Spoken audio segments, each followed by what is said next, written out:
Бул амандын өзгөчө мээнети бар кыргыз эл биримдигинде. Кыргыз эл биримдигин уюштургандардын эң алгачкылары ошондуктан сыйлыгыңыз курбаттын. Кут болсун урматтуу Туган. Да. Экинчи ушундай эле сыйлык Сурабаев Осмонжан би. Сизге ошондой сыйлык.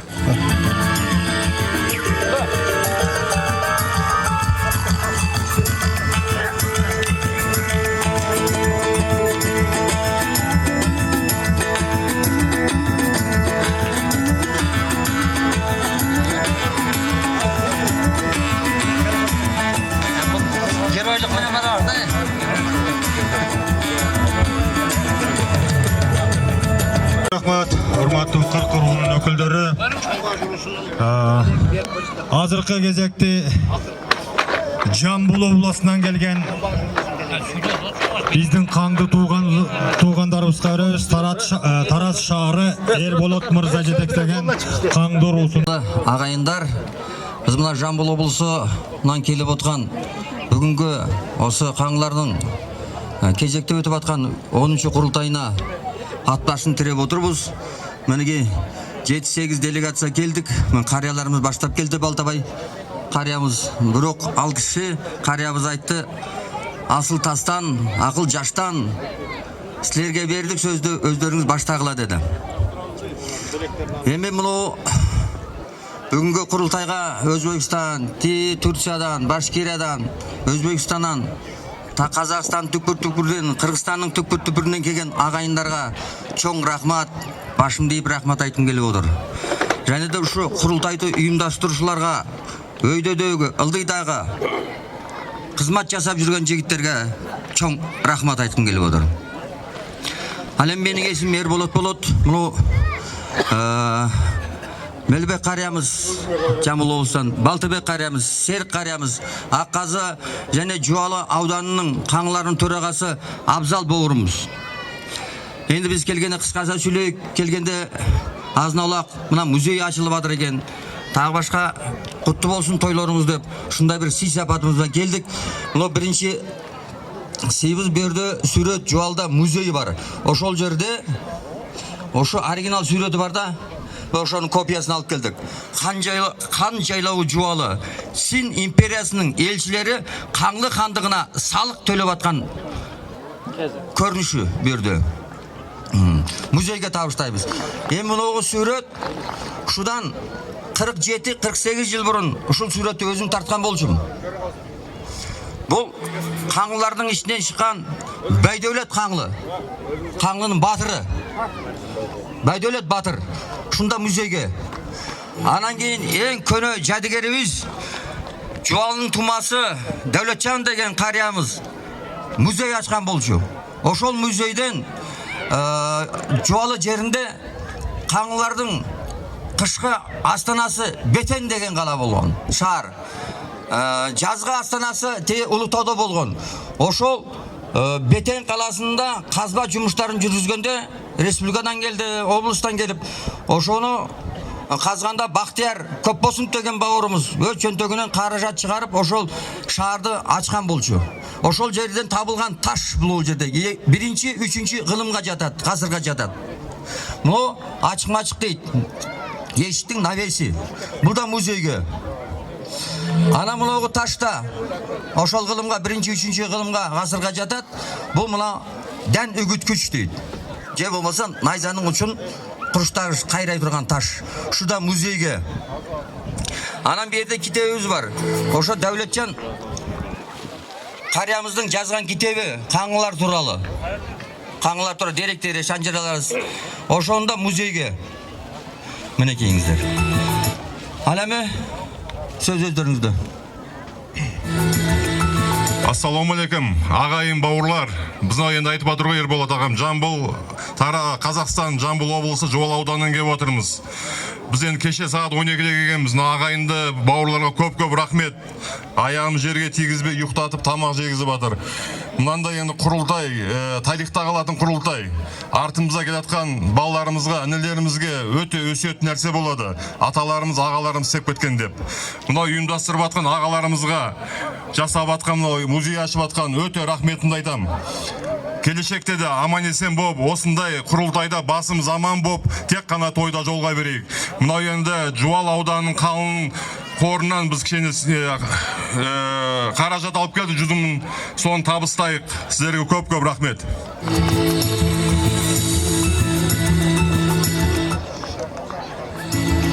Бисмиллахиррахманиррахим. Ассаламу-алейкум, қанды елі.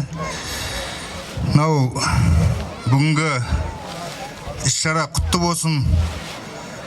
Алланың рахымы мен берекесі болсын. Барша мынау қырғыз мемлекеті, қырғыз елі ағайын туыс бауырларға. Мен айтайын деп отқаным, мынау Қаңылдан шыққан Қазақстанда Кентау Назарбек композитор Ханда ағамыз бар. Соның бір ауыз өлең шумағынан: бірің ана, бірің әке, бір бәйтерек, бір шынар, сен шықпаған биіктерге, ол қызың бар, бір шығар деп. Сол себепті осы жиынды ұйымдастырып отырған барша ағайын туыс бауырларға, Бауыл ауылының ағайын туыстарына мың алғыс басын дейдім.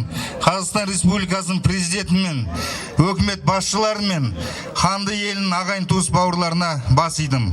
Үлкен рахмет.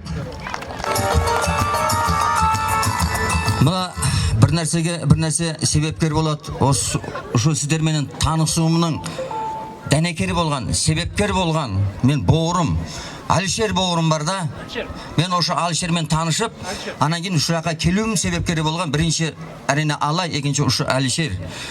Алишерге осы бізде Жамбыл облыста Қаңлылардың төрағасы Ораз Шерәлин қариямыз бір себепкілермен келе албай қалды. Ошо Жамбыл облысының Қаңлылардың атынан сіздің үйіңізге қазақтың шапаны.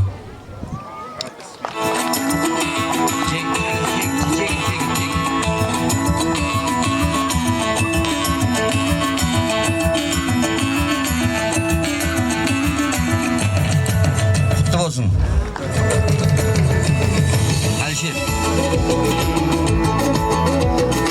Қасқабақтан ұғысқан қаңлы бауыр туысқандар, шығар күннің шапағатын ұғыстаңдар, енші бөлінбеген елге айланып, болар болмас нәрсеге еш уақытта ұрыспаңдар. Аталы сөзге иланып, жамандыққа қимасып, өткен жақсы өмірде қаңлағайындар, сыйласып демекші сыйласып өтейік.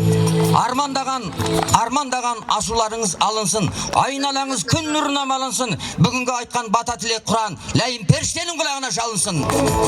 Ынтымақта бірлікте болайық ағайындар.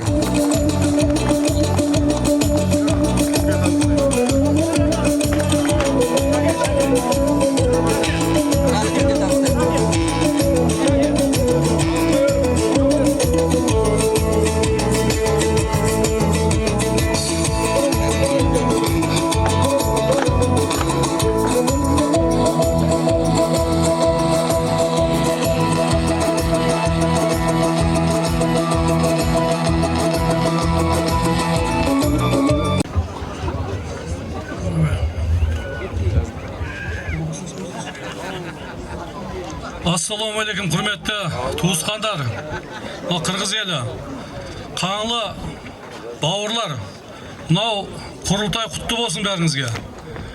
Біріншіден осы елге келіп жатыр.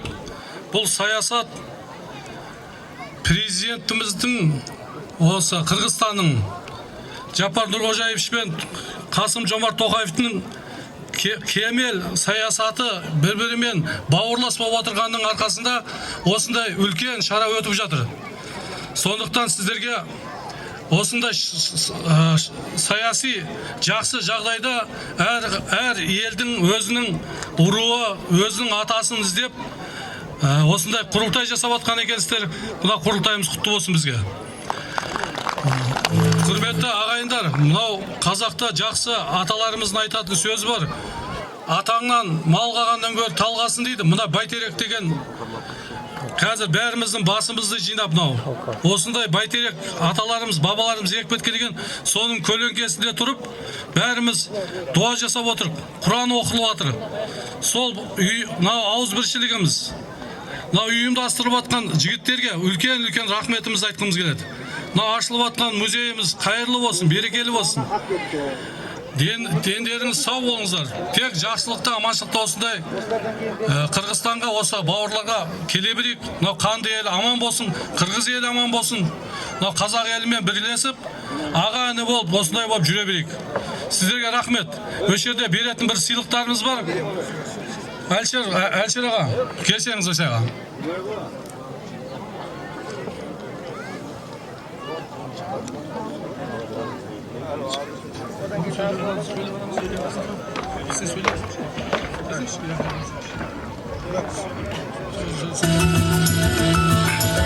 Ассалаумағалейкум ағайындар. Бүгін осындай керемет күні Қырғызда таудың бөктерінде, Бауыл елінде құрылтай жасап жатсыздар. Өте құтты болсын. Біз сонау Қожа Ахмет Яссауи Түркістаннан, Әзірет Сұлтаннан келіп отырмыз. Құрылтайымыз құтты болсын. Ауызбіршілік құтты болсын. Осы құрылтайға, осы Қырғыз еліне, Қырғыз ағайындарға қазандарыңыз еш уақытта ортаймасын деп, Түркістандағы Тайқазанның макетін алып кеп музейге тапсырғалы отырмыз. Әр уақытта туларыңыз биік, ынтымақтарыңыз берік болсын.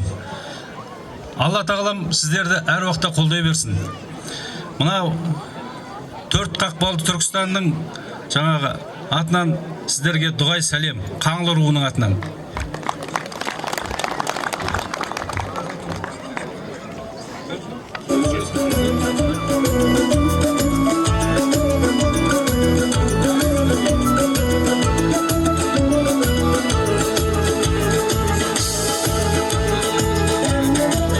Шақырачы, төраға, шықсаңыз, сізге жабатын шапанымыз бар. Шықсаңыз, сізге жабатын, Мұталып ата, шықсаңыз, сізге шапан жабатынымыз бар еді, сізге.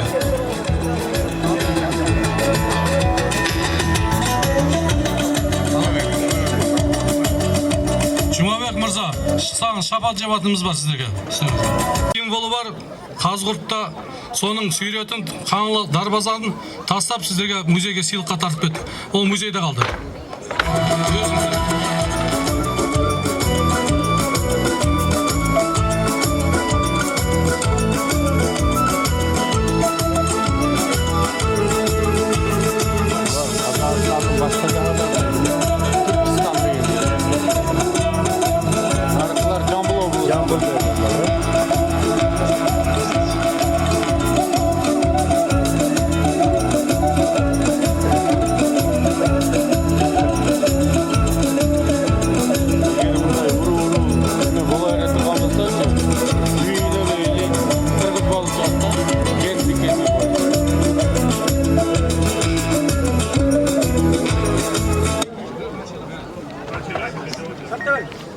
Қырғыз еліндегі ағайындар мен қазақ елдері ағайындардың басын қосуға себепші болып жүрген ерен еңбегі үшін Әлішер ағайынымызға мен өз Шымкенттік ағайындардың атынан, өз атымдан бүкіл қазаққа белгілі Қажымхан атамыздың жасатып берген кілемін сыйламақшымын.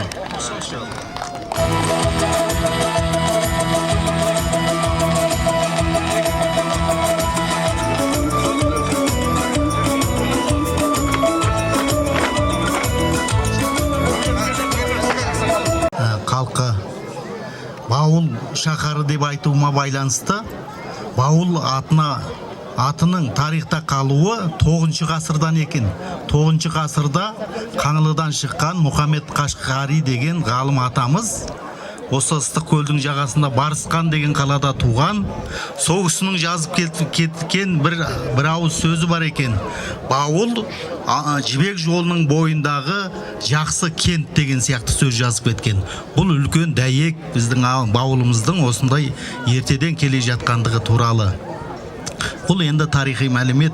Ал енді менің айтайын дегенім, жағы қаңлы, біз астаналық қаңлылардың атынан ат арылтып келіп отырмыз. Менің өзі бір-екі сыйлығым бар. Бірі мына қаңлы адамы қалай жаратылды? Біздің барлығымызға, түркі халықтарына, ноғай, башқұрт, қырғыз, өзбек, қазақ барлығына ортақ бәйтерек қалай жаратылды? Бәйтеректің ішінен қаңлы адамы қалай туды? Сол сияқты мифологиялық лесінде қанды деген дұрыс, қаңлы дегеннен. Міне, мынандай суреттермен музейден көресіздер.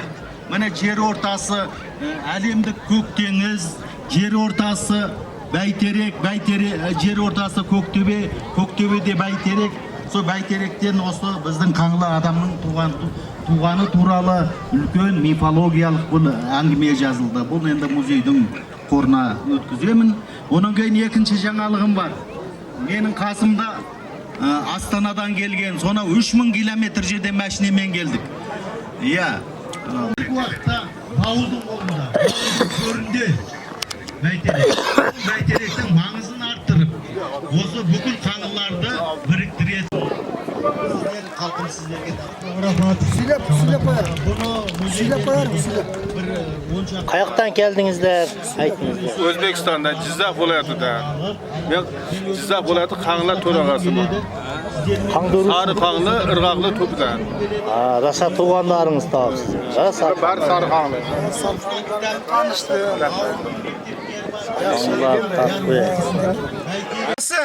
Мархум Ажметов Нұрмахамет Ақсақал бастаған болатын. Одан 29 жыл бұрын, яғни 95 жылдың қазан айында Енке бабамыздың Сайлық елді мекені Остандық ауданында кесене салып, Қазақстан мен Өзбекстанның мыңға жуық адамның қатысуымен бабалар рухына арнап, Құран оқылып, ас берілген еді. Араға 7 жыл салып, Қазығұртта Қаңлы кесенесінің құрылысы бітіп, ол 2002 жылы 2 қарашасы күні ресми түрде ашылып, үлкен ас беріліп, той болып бір жадырап қалған болатынбыз. Әрине бұл қасиетті де сауапты іске Өзбекстан және Қазақстан азаматтары өздерінің бар мүмкіндіктерін пайдалана отырып, өз үлестерін қосқан болатын. Ол күнге дейін Қаңлы кесенесінде әр өңірдің қаңлылары жиылып, кезегімен ас беріп, аруағына Құран бағыштап келеді. Сол астарға Қырғызстандағы қаңлы бауырларымыз да қатысып келгендігін құптаймыз.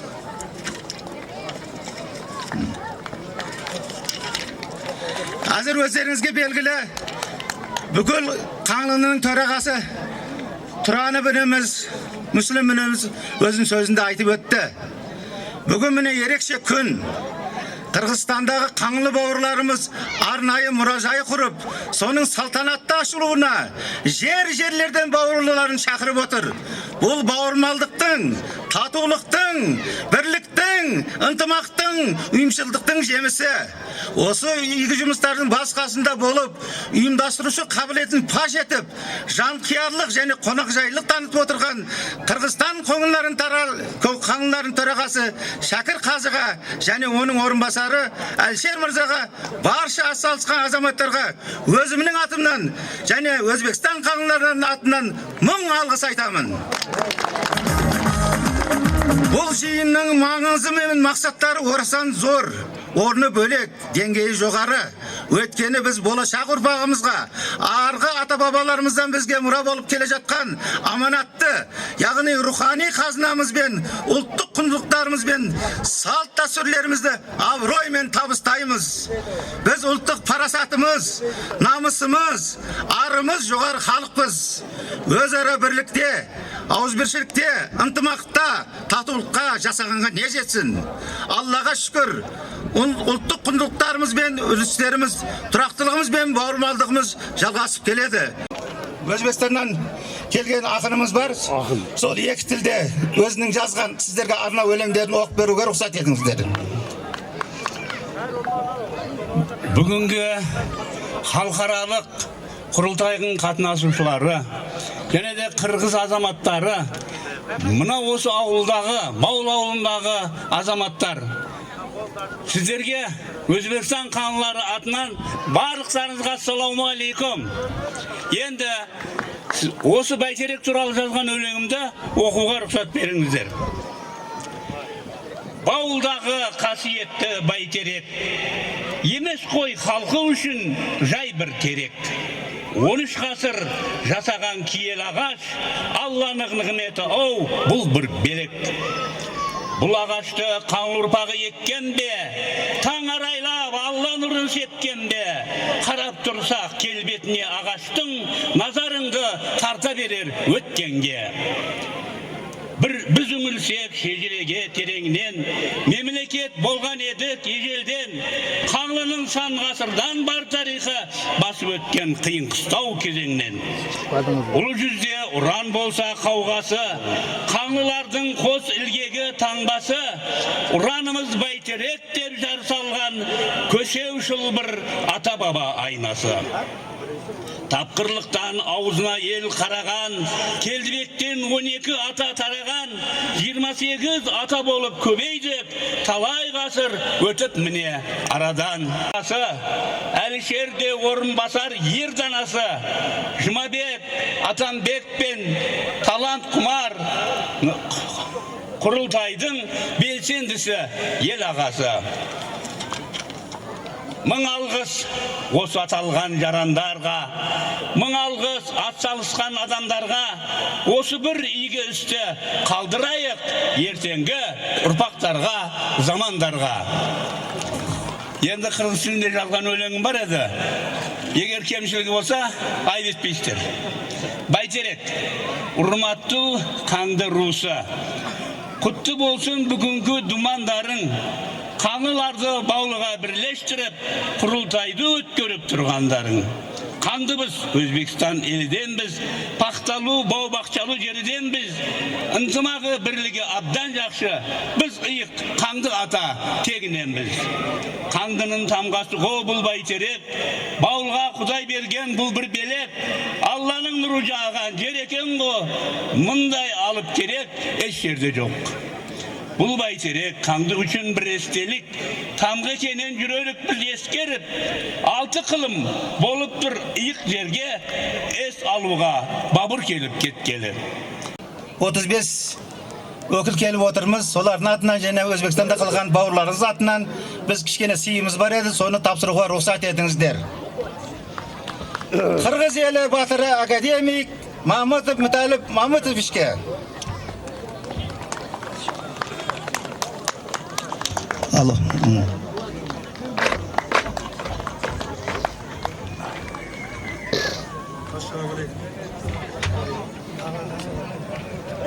Қырғызстан Республикасы Қаңлылар қауымдастығының төрағасы Маматов Шәкір Қажа інімізге.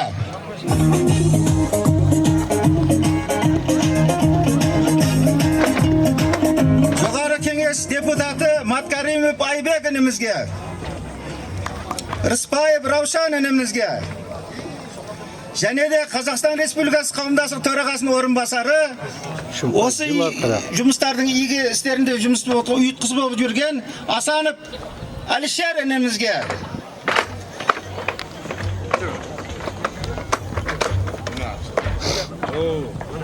Allah razı olsun. Rahmet. Anı. Kalpak gider.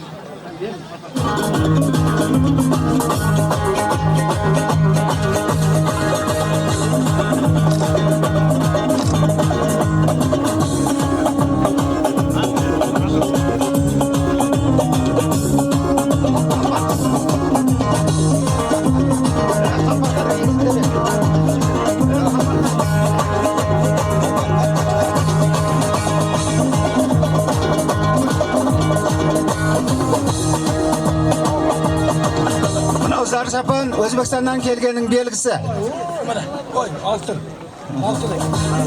Buğarada şıkkan şapın.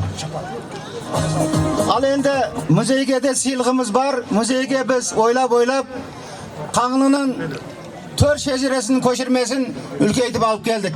Tapsırınızlar. Muzeyge. Ana muzey.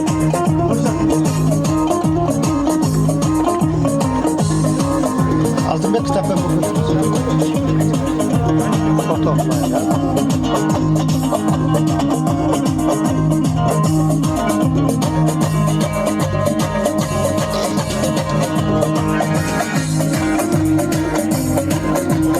Және де біздің Жызақ облысының Фаңлар қауымдастығының төрағасы Дауранов Мырзабек ініміз кітап шығарған, сол кітапты да табыстауға рұқсат етіңіздер.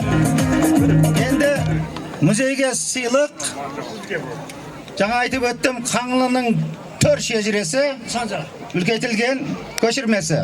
Қабыл алыңыздар музейге. Санжарға біздің бір көркемделген сағат Санжар інімізге. Сонымен қатар Өзбекстан қаңлылары жөнінде қысқаша мәлімет альбомды музейлеріңізге алып келдік.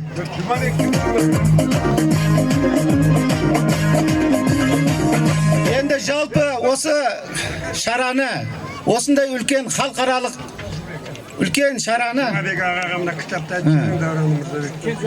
Жұмабек ағаға осындай шараны ұйымдастырып жатқан Шәкір Қажы бастаған, Әлшер ініміз бастаған, және де барлық осы жерде отырған үлес қосқан азаматтарға шын алғысымызды білдіре отырып, тойларыңыз тойға ұласын демекшімін. Әрқашанда осындай тойларды бас қосайық. Өзбекстанға, Қазақстанға шақырғанда сіздер де барып қатысып тұрыңыздар. Амандықта кездесейік. Милдетімді уланта берейін. Азырқы сөз кезегін берерін астында Қырғызстандағы белгілі тарихшы Анвар Мокаев деген біздің кесіптешіміз бар.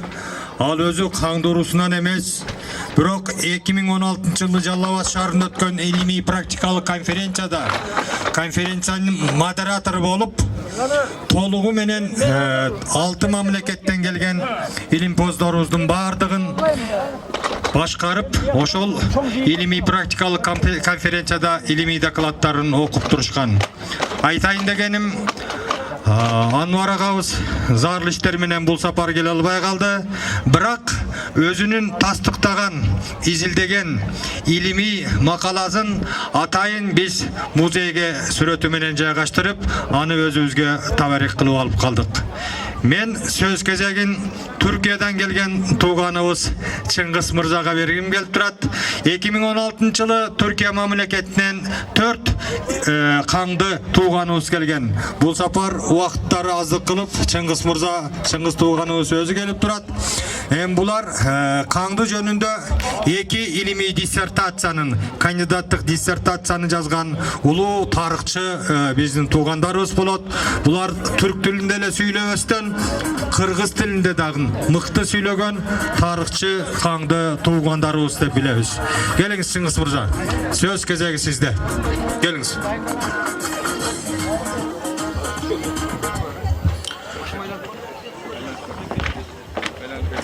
Assalamu alaikum, urmatlı bir tuğanlar.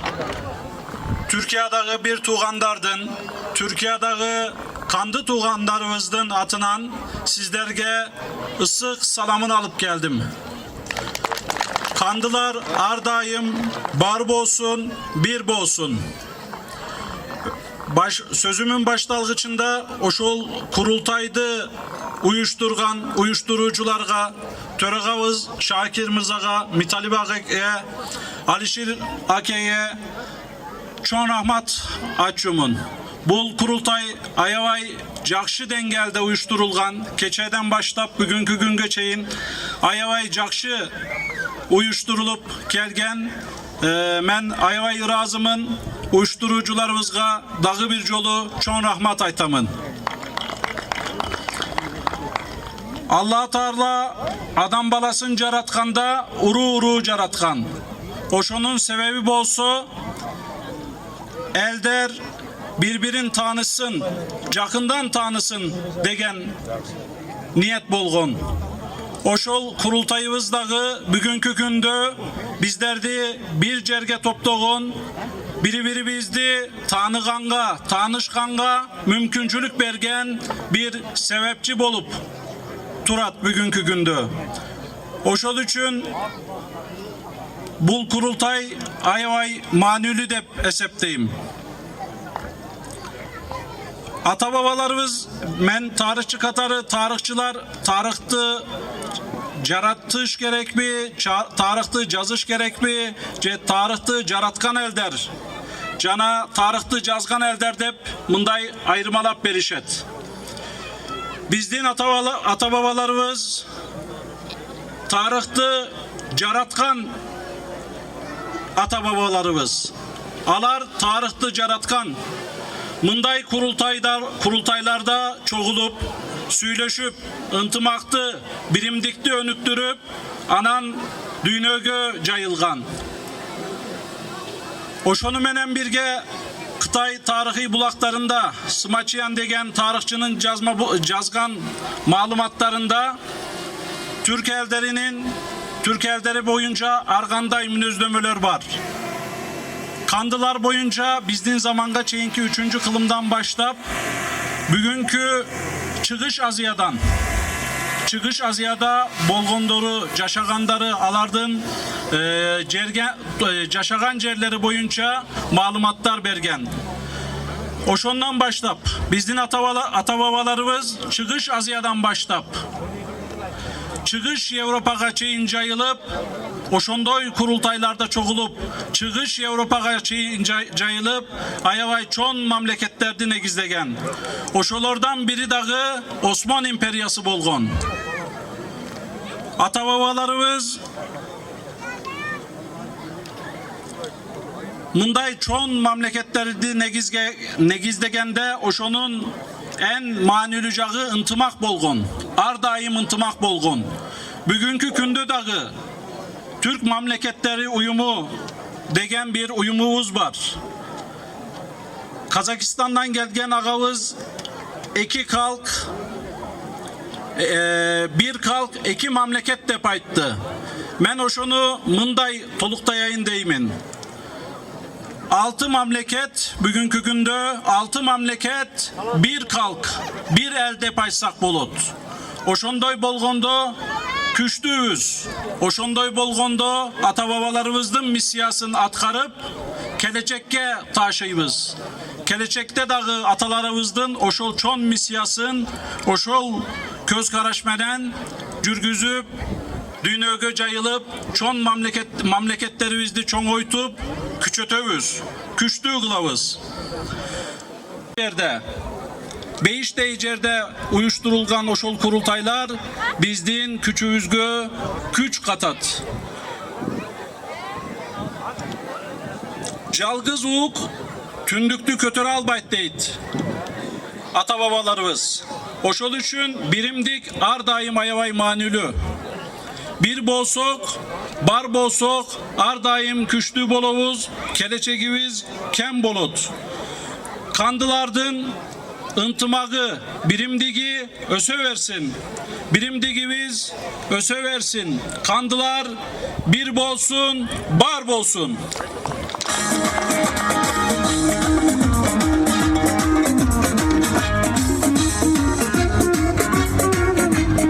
Çok rahmat Çıngiz Murza. Aman bolunuz, tinç bolunuz. Şunday kırgız tilinde sizdin bizge bayandap bergeniniz ötö maanilүү da bağlуу деп билебиz. Çok rahmat, aman bolunuzlar. Azırkı söz кезегин биздин Кыргыз Республикасынын Жогорку Кеңешинин депутаттары Равшан Рыспаев мырза менен Айбек Маматкеримов мырзага берелик. Келиңиздер, урматтуу биздин эл сыйлаган, эл баалаган биздин депутаттарыбыз. Söz кезекки сиздерде.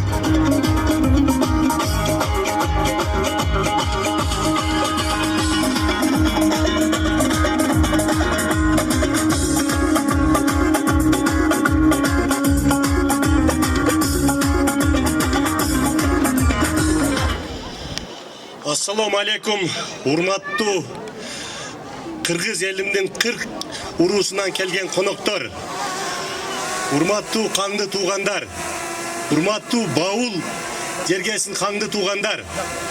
Bugün mına Kırgız bizdin kandı urusunun kurultayıga kuş kepsizler. Kırgızыбыздын özgöçölүgü mına ушундай курултайларды өткөрүп 40 уруну биригип ынтымакка чакырып ушундай курултай өткөргөнү, бул ынтымакка чакырганы бул элибиздин ынтымакчылыгы. Мына бүгүнкү күндө Каңды жөнүндө биздин коноктор, мына Кырк уруунун өкүлдөрү, тарыхчыларыбыз айтып кетти. Биз не дейбиз? Кыргыз элинин Каңды уруусунун мына батырлары менен сыймыктанабыз, спорт чеберлери менен сыймыктанабыз. Урматтуу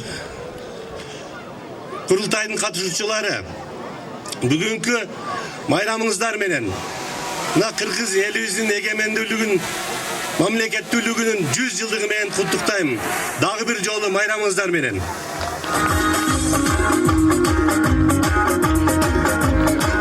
Ассаламу алейкум, урматтуу аталар, аалар, ушул жалпы Кыргыз өлкөбүздөн, мамлекетибиздин төрт бурчунан келген Кырк уруунун аксакалдары, урматтуу биздин коңшу өлкөлөрдөн, Казакстан Республикасынан, Өзбекстан Республикасынан келген биздин бир туугандар, жана ошондой эле Баул айылында жашаган бир туугандарым, баарыңыздардын бүгүнкү майрамыңыздар менен чын жүрөгүмдөн куттуктаймын. Бүгүнкү күн, бүгүнкү биригүү бул биздин ата-бабаларыбыздан калган салтыбыздын уландысы. Биздин Каңды уруулары биргеликте бир болуп, Кыргыз улутуну түбөлүккө сактаганга чоң салымыңыздарды кошуп жүрө берели. Мен Кыргыз экениме, анын ичинде уюткулуу улуу уруунун урпак экениме сыймыктанамын. Мен мындан жаш кезимде ушул биздин Баатыр агабыз, Баяман акам ушул депутатка коюп, Баткен жергесинде ушул каңдылардын түпкү жери бар экен деген укканда бир өзүмчө ниет кылган элем. Эгер жетилсем, мен да ошол жака барсам, ошол жерди көрсөм деп. Мына Алла Тааланын буйругу менен мен да жогорку кеңешке аттанганда биринчи жолу ушул айылга келип, ошол байтеректин алдында ушул жергиликтүү аксакалдардын патасын алып кеткен элем. Ошол патанын артынан мына жогорку кеңеште депутат болуп отурамын. Ушул жерден, ушул тегеректе жүргөн, ушул жаш муундарыбыздан келечекте Кыргызга күйгөн, Кыргызга мамлекетибизге күйгөн, Кыргыз эл үчүн ак кызмат кылган, жогоруда аты аталган Баатыр агаларыбыздай, Баатыр инилерибиздей, ушул биздин аксакалыбыз болгон Кыргыз эл баатыры Миталуу бабабыздай чыган уулдар чыгышына тилектешмин. Баарыңыздарга ден соолук каалаймын, ийгилик каалаймын. Мамлекетибизде бүтүндүүлүк болсун. Ар бирибиз ушул ынтымакта жакшы күндөрдө ушундай бир чоң маракелерде жолугушканды Кудайым насип этсин. Майрамыңыздар менен.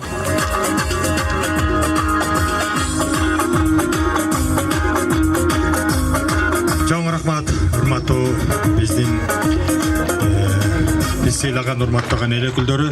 Азыркы сөз кезегин урматтуу туугандар, Баткен мамлекеттик университетинин профессору, келиңиз, Найман уруусунун өкүлү профессор агабыз бизге кыскача бир жаңылыктын жаңылыгын айтып бергени турат. Чын дилинен келиңиз. Урматтуу туугандар, арбаңыздар, урматтуу замандаштар, урматтуу коноктор. Мына бүгүн Баул жергесинде байыркы болгондо дагы эң байыркы Каңды уруусунун курултайынын өтүп жатышы, бул кыргыз ардактуу кесиптешим Камил Орозбаевич деген маркум болуп кетти, 2 жыл болду. Ал киши бүткүл өмүрүн ушул каңдылардын тарыхына арналган. Анын бир каңдын тарыхына шумерден азыркы мезгилге чейинки, жолто Чырак дамгадан азыркы мезгилге чейинки эмгектерин жазган 5-6 китеби чыккан. Ал киши өзү ичкилик уруулардын тарыхын изилдеп жатып, илимий иши бүтөйүн деп калган убакта Кудайдын буйругу экен, аны Шумажал арабынан алып кетти. Бирок анын эмгектери бул жерде калды. Мен мына ушул абдан чоң көлөмдүү Каңдын тарыхы аттуу китебини мен ушул музейге тапшырып коюмду бүгүн өзүмдүн парзым деп эсептейм. Жана бул кишинин эмгектери эми өзүнчө дагы биз аркылуу, биздей шакирттер аркылуу да коомчулукка жалпы жарыяланат. Бул аркылуу каңдылардын тарыхы, кыргыздардын тарыхы дагы жаңы өңүттө ачылып, жаңы барактарга толукталат деген ишенимибиз бар. Экинчиден мына бүгүн Бабыл жергесинде музейдин ачылып жатылышы бул дагы тарыхка болгон мамиле. Биз дагы мына ушул өзүбүздүн окумуштуу катары ички уруулардын тарыхы менен бирдикте археологиялык казууларды жана башка изилдөөлөр жүргүзүп. Чоң рахмат. Азыркы сөз кезеги Зинабидинов Абдулашим Аксакалда, Нимат Халматов.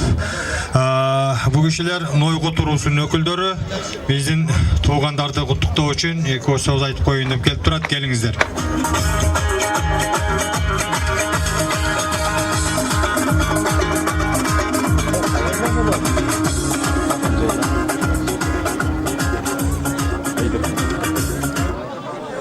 Assalamu alaikum.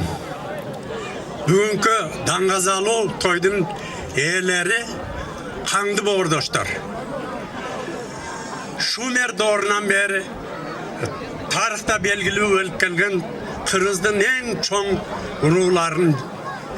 урууларынан болуп эсептелесиздер. Сиздердин ушул жогорку наамыңыздарды сактап чоң той берип жаткан көрүнүшүңүздөр биринчи эмес. Бул кайталанган көп тойлордун бири деп эсептейбиз. Бүгүнкү тоюңуздарга келген конокторуңуздарды, өзүңүздөрдү куттуктап кетүүгө уруксат этиңиздер. Каңгы туугандар, мен маркум атамдын жазган китептеринен ала келдим эле, ошонун белек катары берип коюн дедим эле.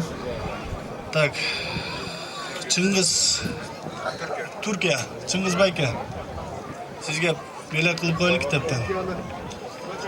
3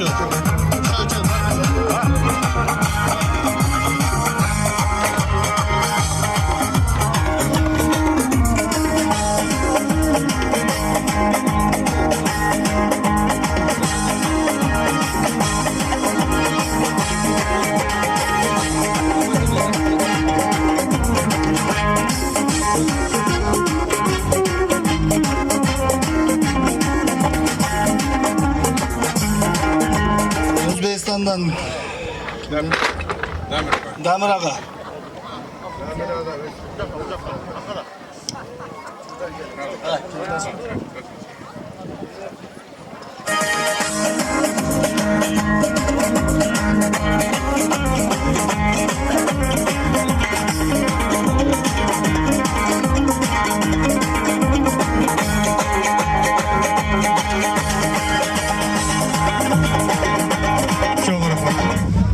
Чоң рахмат, урматтуу туугандар. Урматтуулук Камил абасын жаткан жери жайлуу болсун дейлик. Биз а киши менен ар бир курултайда биригиштик эле. Келиңиз, сизде кошумчаңыз барбы? Каңды курултайдын катышуучулары, алыстан келген меймандар, мен Камил Орозбаевдин дос катары бардыгыңыздарды ушул мааракеге келгениңиздер менен чын дилимден куттуктаймын. Ишиңиздерге ийгилик, ден соолукта болуңуздар. Ошондой эле мен ушул учурдан пайдаланып Баул айылынын тарыхы жөнүндө кичине маалымат айткым келет. Мухаммед Захиридин Бабур мындан 500 жыл мурда Байтеректин, Чоң Теректин астында келип эс алып, куралданып, кыргыз жоокерлери, анын ичинде каңдылар катышкан Афганистанга аттанып өтүп кеткен экен. Андан кийин Индияга кеткенде, ошондон кийин Баул айылына 500 жыл болгон деген маалыматты илимий булактардан билдим эле. Ошондо сиздерге жарыялап коеюн дедим. Бардыгыңыздарга ден соолук, ишиңиздерге ийгилик, эсен аман, тынч, өз айыл шаарларыңыздарга барууңуздарга тилектешмин. Чоң рахмат, урматтуу ага. Анда мен азыркы куттуктоо үчүн сөз кезегин Сүлүктүү шаарынын мэри Болот Абдыжапаровичке Leylек райондық мамлекеттик администрациясының аппарат жетекчиси Жолматов Акжол Нематовичке, Катыран айыл өкмөтүнүн башчысы Калмуратов Алымбек Турдубаевичке беребиз. Келиңиздер.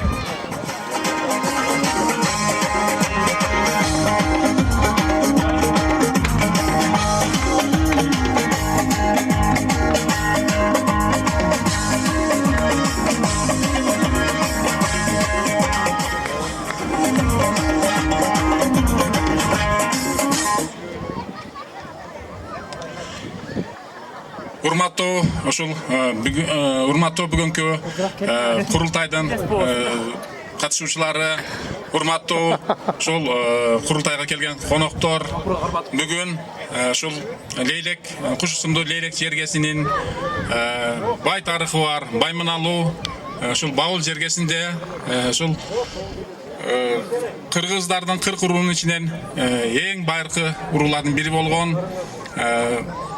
Таңдырусунун курултайына курултайы өтүп жатат. Ошол жерге кош келипсиздер, бардыңыздар. Сиздерге ошол Лейлек район мамлекеттик администрациясынын башчысы Аким Осмонбеков Канбек Бизаковичтин жалпы эле райондун жетекчилигинин атынан ысык саламын жеткирип коюшка уруксат этиңиздер. Майрамыңыздар кут болсун.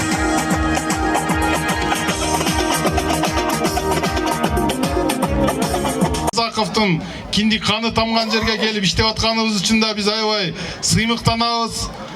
Сүлүктүнүн элинин атынан, Сүлүктү шаарынын активинин атынан, Сүлүктүнүн аксакалдардын атынан ушу бүгүнкү иш-чарага келген, иш-чаранын уюштуруучуларына, иш-чаранын конокторуна, меймандарга, ушу 40 уруунун өкүлдөрүнүн баарына салам айтам. Куш келипсиздер. Кыргыз эле ушундай ынтымакта, ушундай биримдикте өнүккөн бир жалпы жакшы өлкө куруп алабыз деп терең ишенем. Рахмат. Саламатсыздар, урматтуу бүгүнкү ынтымак курултайынын катышуучулары. Жалпыңыздар дагы бир жолу биздин Катыран айыл аймагынын Баул айылына кош келипсиздер. Каңдуруусунун ынтымак курултайы биздин Баул айылында өтүп атканы бизди чындыгында кубандырат. Себеби ушул канча пут кирсе ошончо кут кирет дегендей, ушул ынтымак курултайынын өтүшү менен биздин мына өзгөчө тарыхый бир орду бар, байтерек тарыхый музейибиз заманбап болуп бүгүнкү күндө мына жаңыланып турат. Бул тарыхый музей биздин айылыбызга, айыл аймак эмес, районубузга өзүнчө көрк берип турат. Ошондуктан ушул бүгүнкү иш-чараны өткөзүүдө ошондой эле ушул тарыхый асыл каттары бар эле. Ошолорду тапшырып коюуга уруксат этесиздер. Баул айылынын жашоочуларынын 2024 жылдын 6-июнундагы жалпы чогулушунун протоколунун негизинде Асанов Алишер Топчубаевич Баул айылынын ардактуу аты уулу наамы ыйгарылсын.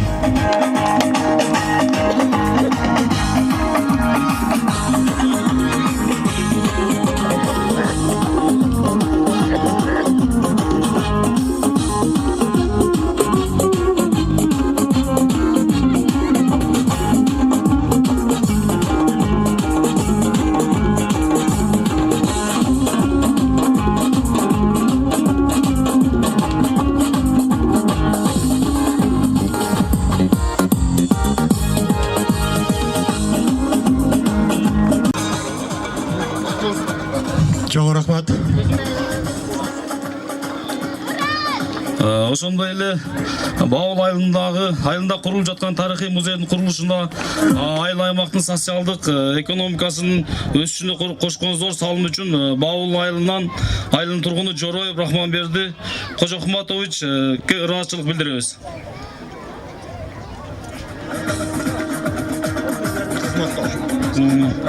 Ушундай эле ыраазычылык кат менен Баул айылынын тургуну Матысаев Расулбек Өзбекалиевич сыйланат. Келиңиз. Мынакей. Куттуктайбыз. Музейдин тургузулушуна чоң салым кошкон айылдык тургундар экен. Чоң рахмат. Урматтуу жергиликтүү. Кана келе кой.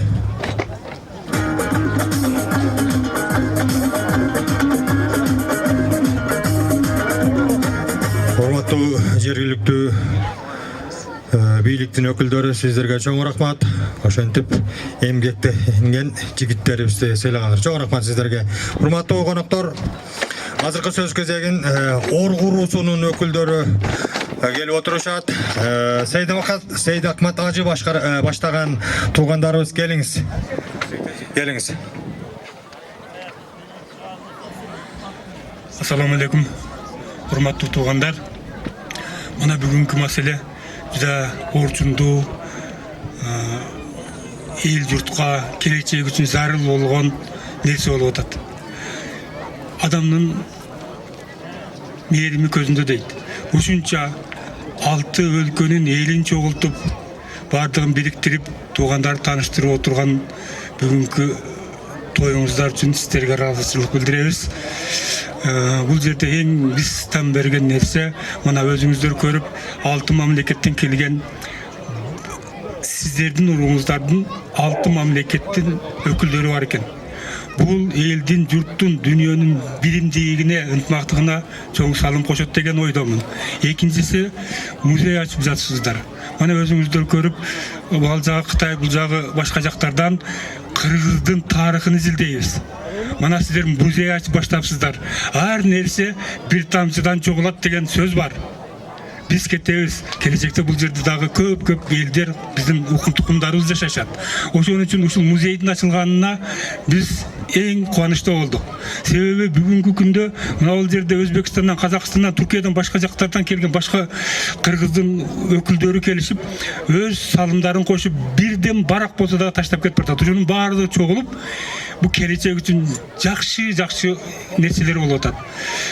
Эми тойго келгенден кийин биз элдин баардыгын кыла албайбыз. Ушул унанын кимдерди?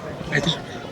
Молла Шакир менен академик агайыбыз чакырайлы дагы ушу көпчүлүк каңдынын башчыларына чепкенибизди жаап коелу. Тоюңуздар куттуу болсун, дайым тойдо учурашалы. Ажыке, Шакир ажыке. Ажыке келе калсаңыз, бияктан куттуктоодо калып алып калыңыз. Келиңиз. Ажыке. Келиңиз агай, сиз. Сиздерге келгениңиз элиңиздерге келгениңиз. Молла Шакир. Чоң рахмат, чоң рахмат.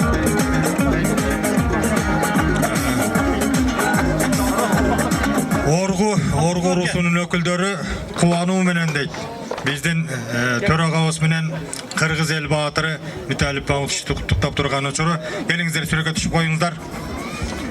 Областын түзүлгөндүгүнүн 100 жылдыгына арналган иш-чарабыз жыйынтыкталып, финалын күз айында бермекчи. Демек, ал айга чейинки, күз айына чейинки иш-чаралар бүтүндөй Кыргызстандагы кыргыз уруусунун, Кыргызстанда жашаган ар бир улуттун кошкон салымы, ал эң негизгиси багытталган багыты бул биримдик жана биримдик дедик. Биз бүгүн конференциябызды аяктап жатып, аяктоо үчүн сөздү Кыргызстандагы каңды уруусунун төрагасы Ажекебизге сөз берели. Ажы Маматов аке, келиңиз.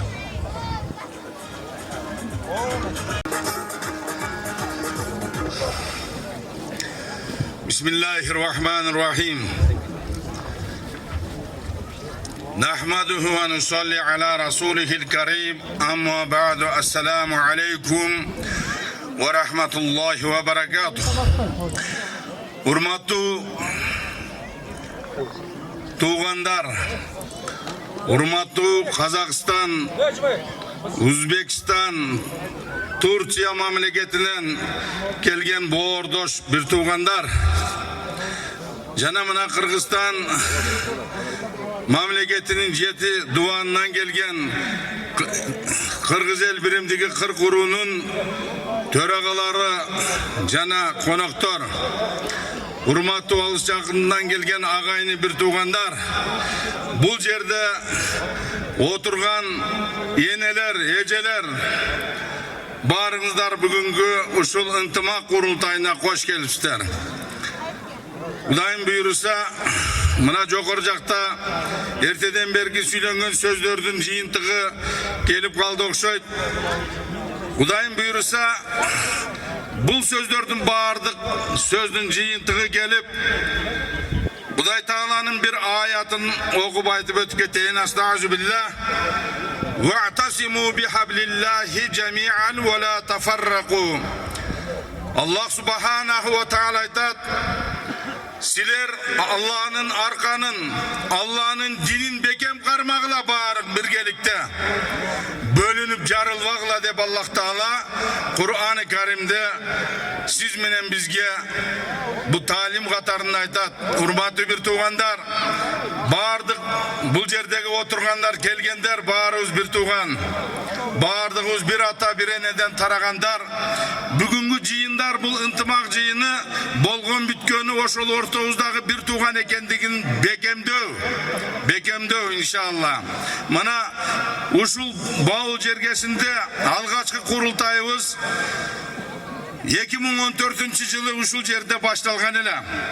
Мына арадан 10 жыл өтүп, ар бир тармактагы туугандарыбыздын жергесинде Баулдан кийинки экинчи мына Ноокат районунда, Ноокат жергесинде, Кадамжай районунда, андан ары барып Карадария Сузак районунда, Жалал Абад областында, андан кийинки Алабука бир туугандарыбызда мына айланып тегеренип 6-чы курултай бүгүнкү күндө жыйынтыгы көптөн бери эңсеген туугандарыбыздын ушул бир ата бабаларга арнап, эртеңки муундарга арнап, эртеңки күндү эскерүү үчүн мына музей курайлы деген бир чоң бир демилгеде бүгүн ошонун жыйынтыгы болуп отурат. Сиздерге мен чоң рахмат айтам. Урматтуу бир туугандар, Аллах субханаху ва таала өзү билип турат. Кимде ким кандай жол менен кандай тармакта салым кошкон болсо, Аллах таала жакшылык жаза менен эки дүйнөсүн жазалаган болсун.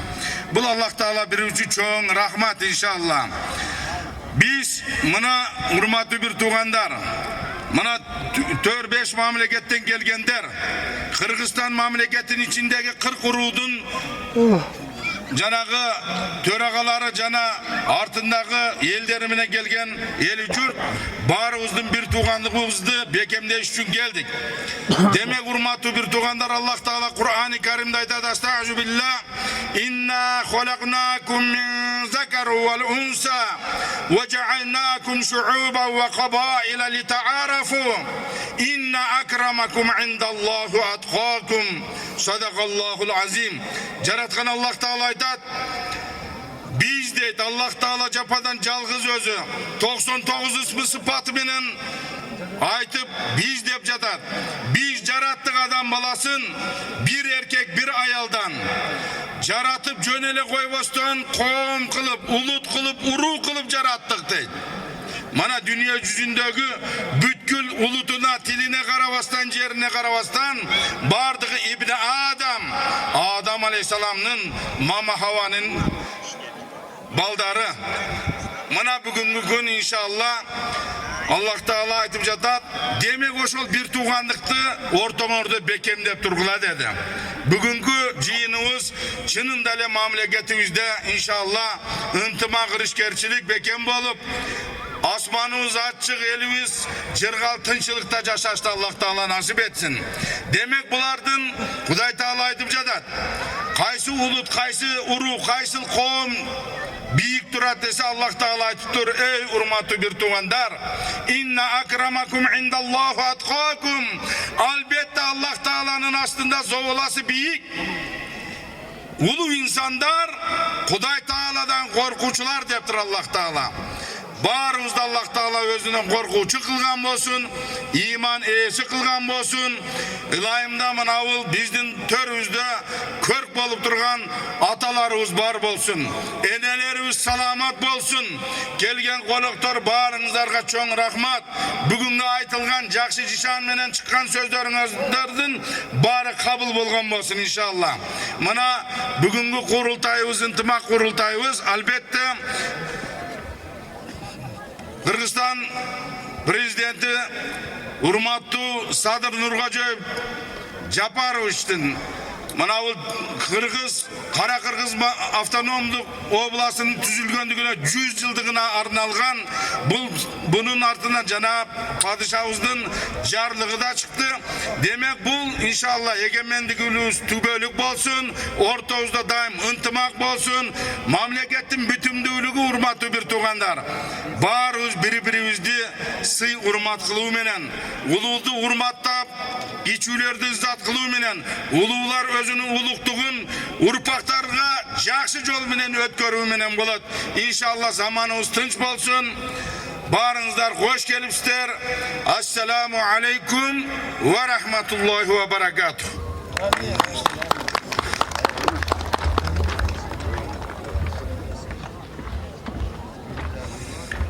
Чоң рахмат. Урматтуу туугандар, бардыңызга, ажеке сизге дагы. Урматтуу туугандар, Кыргызстандагы Каңды уруусунун атайын белектери бар. Дааталуу күндөргө арналган атайын биздин медальдарыбыз бар. Ушул учурдан пайдаланып сиздерге ататылган конокторго, туугандарга биздин белектерибизди Каңды уруусунун, Кыргызстандагы Каңды уруусунун атынан берип коюуга уруксат этиңиздер. Амен болсо аттарын айтып, акырындап чакыра берем. Сиздер келип бул жерден келип белектериңиздерди ала берсеңиздер деген гана мен ойду айткым келип турат. Анда эмесе, урматтуу биздин уюштуруу комитети, сиздер даярсыздарбы? Мамутов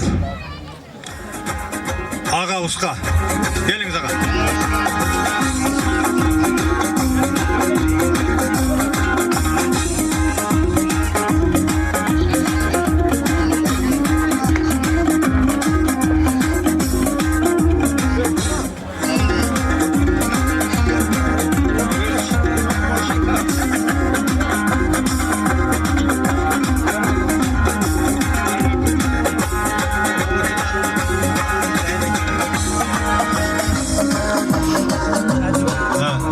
Андан кийинки экинчи медалыбызды Эгембердиев Абдымалик агабызга келиңиз. Биздин биринчи Каңды уруусунун төрагасы болгон агабыз, келиңиз.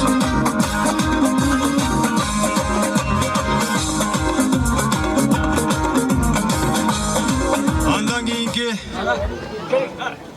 Ахмат эке Анарбаев агабызга.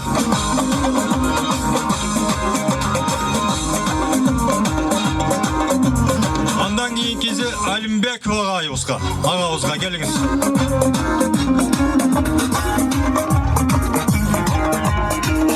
Андан кийинкиси Ичкулук уруусунун төрагасы Аккулу Бердиев агабызга келиңиз.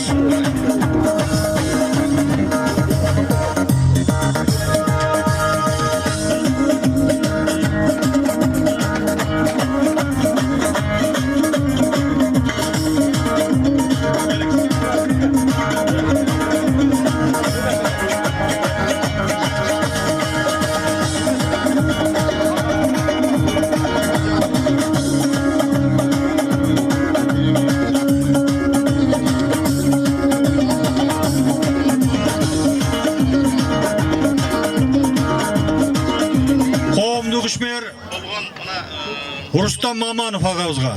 Ал киши бүгүн келбей калды. Биз орто кеңеште беребиз. Кочкоров Талант мырзага. Асанов Алишер мырзага.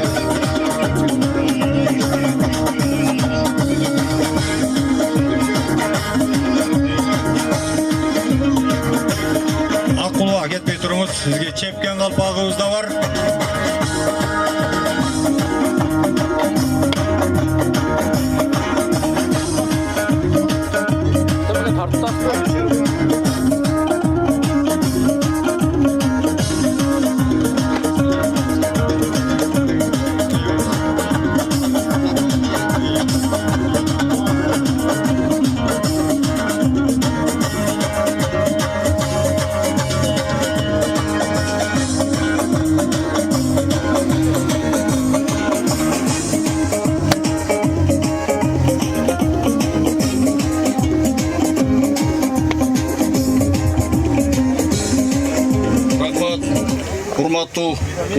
катышуучулар, урматтуу каңды туугандар, эми баягы мен Найман уруусу болгону менен каңдыларга жакын куда тууганбыз. Мына Баянман Батырдын жалгыз кызы бар экен.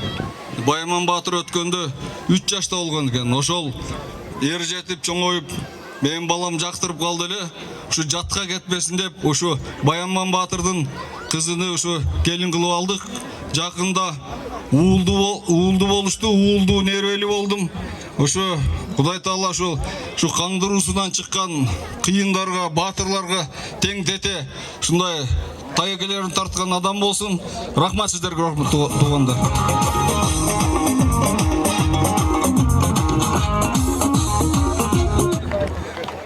Чоң рахмат. Абдимажит агабызга келиңиз. Алимбеков Абдимажит агабыз.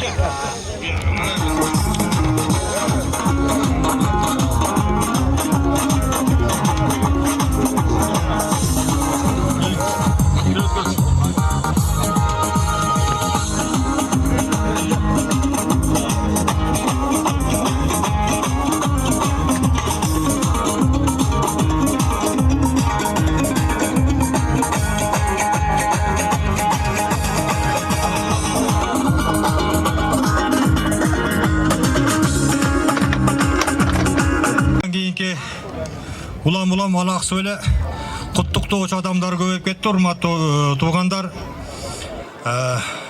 Иммат абага жанагы биздин музейибиздин астында сөз сүйлөдү го. Келдиби, келбедиби? Биз өзүбүз апарып беребиз болбосо. Искендер аке Самиденовго, профессор Нуралы агабызга. Андан кийин биздин Шакир профессорубуз бар. Ал киши дагы кичине суркоолоп келбей калды. Келиңиздер.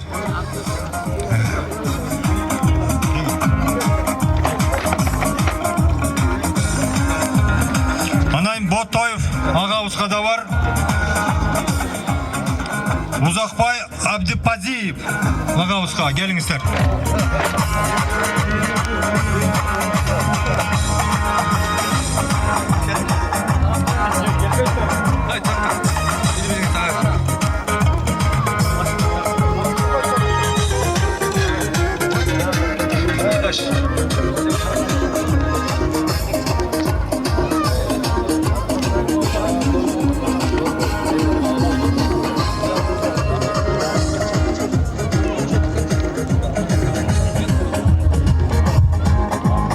Hacıka geliniz.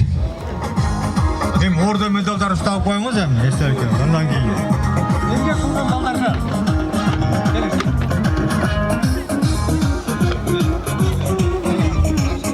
Bu özü подполковник. Отставка Олег. Horoz ustağa.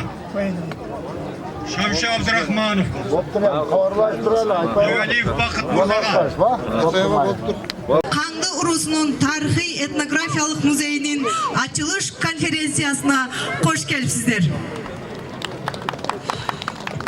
Tulpunup күнгө чапаны, кундуздан чыккан жаканы, жүзүнөн нуру төгүлгөн, аппак болгон сакалы аталар бар бул жерде.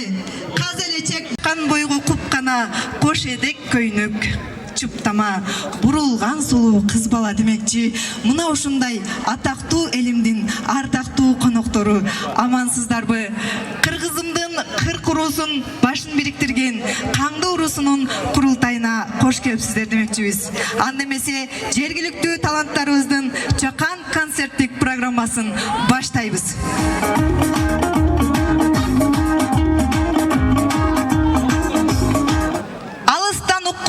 Тобушуңду мукам менен суук көздөн корусун, керемет үн кулак туштан жаңырсын, колуңа ал ойно кыргыз комусун. Баул айылынын таланттуу мырзасы Айткулов Бек мырза, кыз кербис.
uçkun komuz kaldarında biz üçün senin yıksın Beni sürdü Kırgızstan seni dağıttayım Irlarımda Kırgızstan seni dağıttayım Irlarımda Yaratkan bilir kıldı Değişkerim azamatlar korkup tüyü Öz mekenin gözündün karegindi Bek saktan Kırgızstan kasiyetli Iyık çerili Ömrümün sularından Olurdum bularından Değiştin çık gelin Mekenim Kırgızstan Ömrümün sularından Olurdum bularından Değiştin çık gelin Mekenim Kırgızstan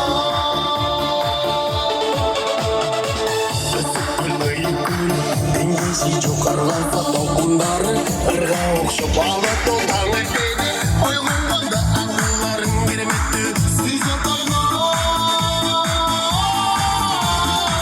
Ömrümün sularынан Olurdum bularынан Değiştin жет келген Мекенім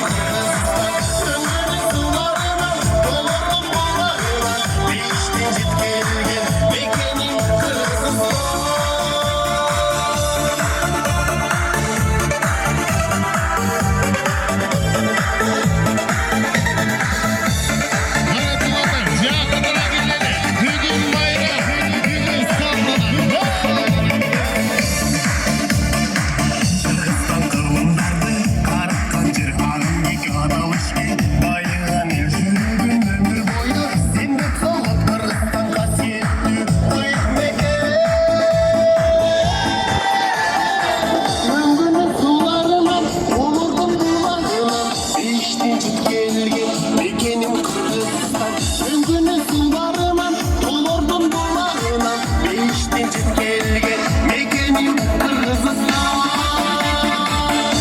Жақынырақ келеміз. Бүгін сіздердің майрамыңыздар. Шаңдырақ олтырыңыздар. Емес жақынырақ келеміз. Кімде-кім қалуычылар болса билейле. Жалпы айындардың урматына жаңыртайын. Королевам көчеге чық деген шығарма болсын. Келіңіздер.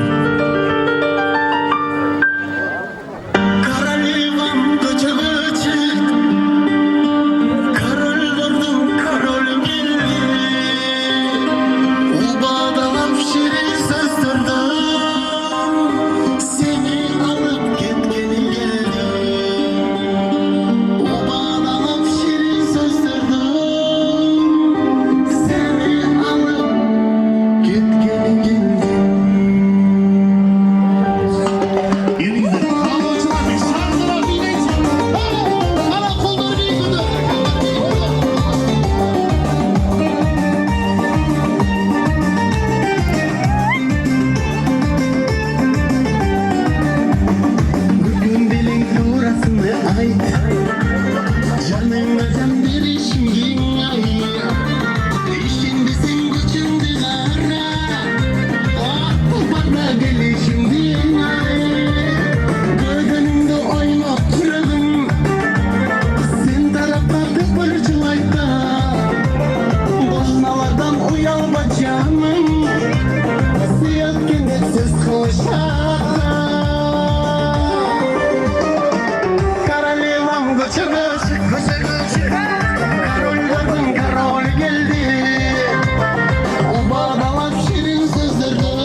Жақшыбай. Қана бір шаңдырақ қол шауып қойыңыздаршы туғандар. Еми ошол бойынша бір шаңдырақ билеп қойылы. Келіңіздер, сұрылыр бойынша жаңарыстыр. Махаббат ардайым жүректі. Ар кіріңіздерге құнық сүйіп қарайыз.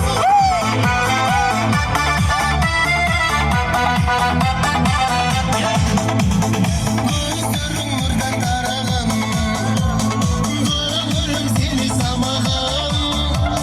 Көрмей қалсаң жанымда, сенсіз жаным сағынам. Көздерің мұрдан тараған, көңілім сені самаған. Көрмей қалсаң жанымда, сенсіз жаным сағынам. Махаббат жоқ деме жаным, сені күйіп жана беремін. Жүрегім жоқ болып жаным, жаныма бара беремін.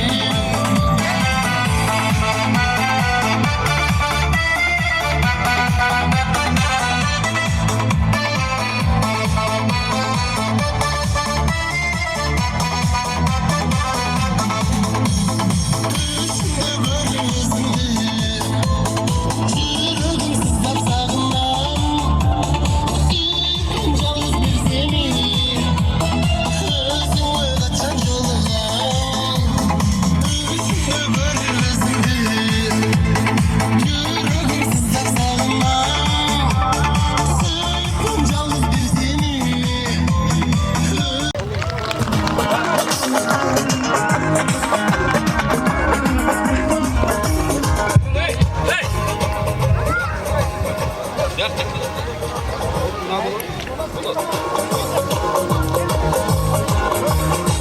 Арбаңыздар, қаңды туғандарым. Бірінші жолы ұшындай туғандарымның арасында қаңдылық туғандарымын тапқаныма аябай қуаныштамын. Мен көп жылдан бері өзі Москвада емгектенем. Ушул нерсеге келип түш келип калганыма кубанычтамын. Биздин мени менен тең бул жерде өзүм теңдөлөрдөн айтайын. Баяман деген менин досум болгон. Авазбек деген палван бар. Тоже ол дагы күрөшчү, мыкты күрөшчүлөрдүн бири болгон. Зато алар кайтыш болсо дагы бирок биздин жүрөгүбүздө калган.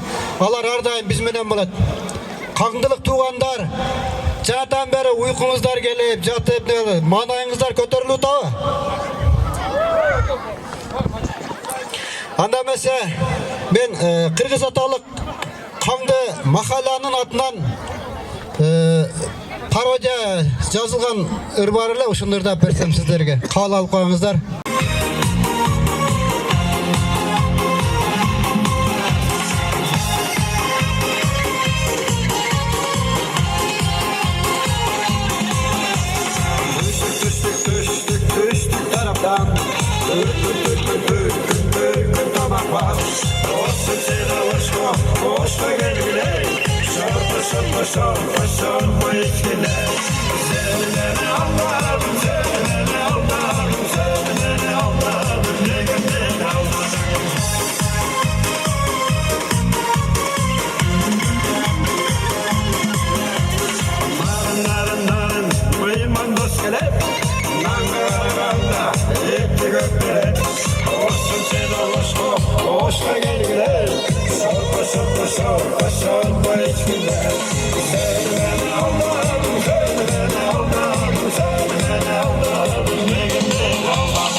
азаматсыңар кыздар.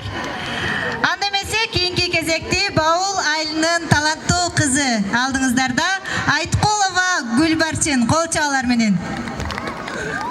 Саламатсыздарбы, урматтуу Бауыл айылынын тургундары, жалпыңыздарды бүгүнкү майрамыңыздар менен чын жүрөктөн куттуктаймын. Сиздерге гүлдестек катары туулган жерим аттуу өрдү тартуулап берейин.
Görüşüp sergip kalamın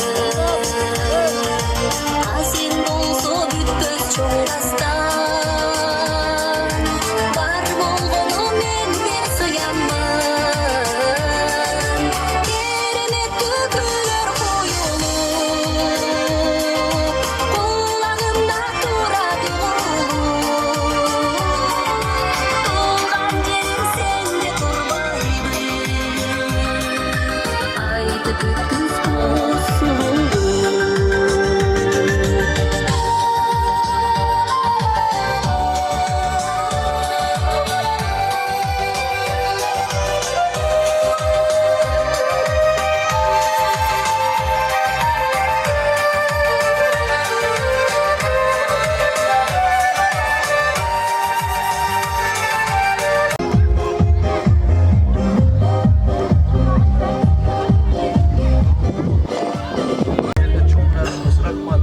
ушундай алыска ушунчалык элди жыйнап мамлекеттик бизге чоң ыраазы ушундай ден соолук берсин мындан кийин дагы ишиңиз ийгиликтүү болуп бир эле бул жер эмес башка чет-элге барып баш бириктире беребиз Казакстанга барабыз бизди чоң алып алыңыз Кыргыз эл биримдигин анан биздин башыбызда турган бир эле кандуурус эмес мына Кыргыз эл биримдигинде биздин аксакалдарыбыз бар эл баатыры академик мына биздин Италуу агабызды биз аябай жакшы көрөбүз.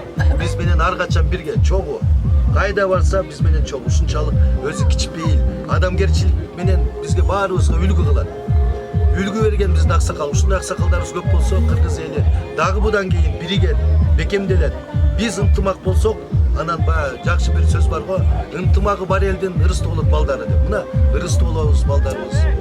Бардык эл бизди көрүп башкалар башка элдер Өзбекстан, Казакстан, Түрк элдери бизди көрүп мына түздөлөт деп коет. Саясаты ушундай болот да. Түрк элдери бириккиле деген. Мына буюрса биригебиз. 200-300 жыл болгон мына ой максатка эми жетип атабыз. Буга чейин биздин ата-бабаларыбыз Түрк элдери бириктиребиз деп репрессияга түшкөн.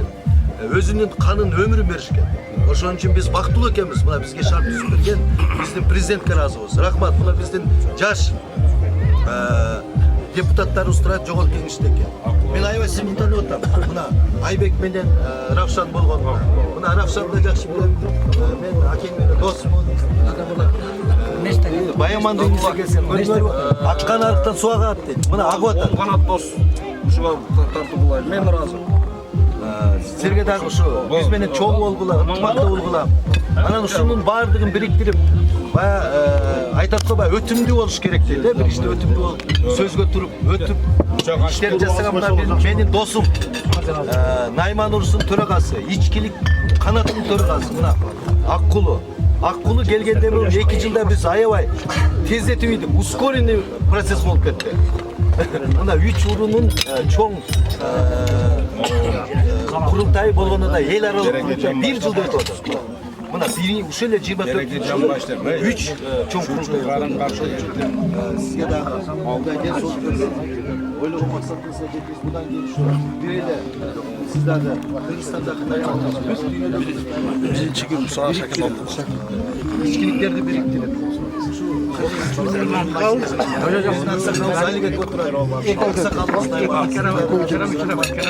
тарыхын аябай казып атасыз. Ичкиликтин дагы тарыхын казып атасыз, кыргыздын дагы тарыхын казып атасыз. Ошо жакшылык боло берсин. Силер дуаңарың рахмат. Чериңиз төрөгасы. Мына Нарындан келет. Атайын келди. Биздин илибиз чериңиз мен көрөм. Баягы күндө келдим. Аябай сыйнады эле. Аябай сыйнап койдум, бияк келдим мен болдум. Кандай жакшы. Канча болсо ушундай жакшылыктар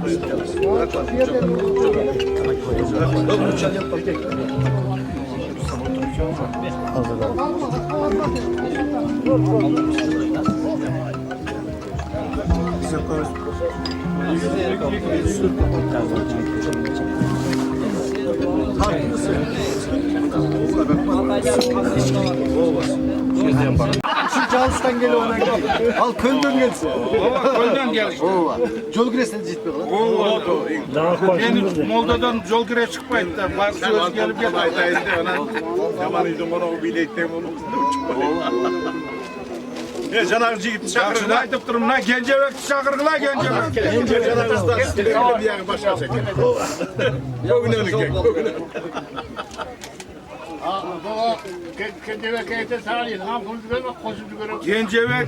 Gencebek bu Cenab-ı Sadır Nurkoca Üstün atası Nurkocava var mı? Nurkocava'nın ökül balası bulat var. Tüp tek düzgün balası. O şonday. O anda kılının babası bu. Siz bilesiniz de. Ayağından tegen etip. Ayağından taşlardı. Medalda kurban bol zaten o. O medal alsam, uçak alsam. Yek tura. Yek önüm bir getire. Gencebek geliniz, Gencebek ağacı geliniz. Atın kim? Ruskonbay. Sizge. Uçak Kırgız'ın narkıs altında uçunda öyle. Жақсы, разы болсын. Рахмат. Мына Найман-Ұрсын төрағасы. Досым, рахмат. Ya Allah razı olsun. Ынтымағыңыз бола берсін. Кел бері. Ben бата беріп қоймысам. Бата беріңіздер. Tartıp koy. Çakırayın da solardı. Çakır. Var çakırıp zaten dua kılıp durağız birgelikte. Oyamız жақсы бүтіп атады. Біз келген қонақтарымыздың қатысып, бұл тойды ел арасынан келген шығарды. Шыл көрінішті мен көріп атып, көзімде сұлулық пайда болды. Бұл елдерімізді ұғып атып, атауында қуаныш пайда болды. Олардың артығыны көріп сөйлегенде ойыныш пайда болды, ойын пайда болды. Жанымda жырғал пайда болды. Жүрегім тұмырады. Күтім тұмырады. Ошоны сіздерге Құдайым әрдайым жақсылық берсін. Кәм қылбасын. Тойыңыз әрдайым аталы болсын. Ұл қыздарымыз аталы болсын. Ұл қыздарымыз апалы болсын. Ұл қыздарымыз бақтылы болсын. Ұл қыздарымыз қашты болсын. Қазанымыз ашты болсын. Elimiz başta olsun, bingen tulparımız takalı olsun, giygen tonumuz çakalı olsun, eldimizde ıntımak olsun, egemenlilikte iyi olalım, bardağımızda selam koyun. Rahmat barınızlarga, hurmatlı konaklar, kelgen kadamınızlarga razı bolunuzlar.